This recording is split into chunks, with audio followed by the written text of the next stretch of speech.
કારેલીબાગ વિસ્તારની વર્ધમાન સોસાયટીમાં 7 ફૂટનો મગર આવી જતા દોડધામ મચી। વડોદરાના કારેલીબાગમાં આવેલી વર્ધમાન સોસાયટીમાં 7 ફૂટનો મગર આંટા મારતો જોવા મળતા રહીશોમાં ભય ફેલાયો હતો।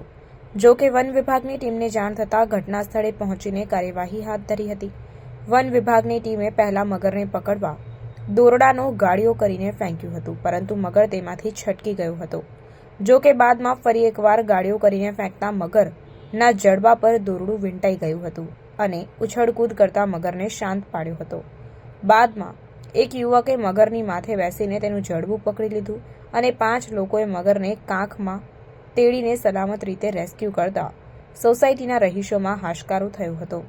વડોદરા શહેરમાં છેલ્લા 3 દિવસથી વરસાદી માહોલ છે અને વિશ્વામિત્રી નદીની સપાટી પણ સામાન્ય વધી છે, જેને પગલે વિશ્વામિત્રી નદીમાંથી મગરો બહાર નીકળીને રહેણાંક વિસ્તારોમાં જવા લાગ્યા છે।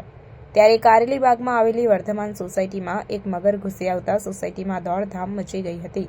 ગભરાયેલા લોકોએ તરત જ વડોદરા રેસ્ક્યુ ટીમને જાણ કરી હતી, જેના પગલે વડોદરા રેસ્ક્યુ ટીમ સ્થળ પર પહોંચી ત્યાં 6 થી 7 ફૂટનો મગર આરામથી ફરતો જોવા મળ્યો હતો।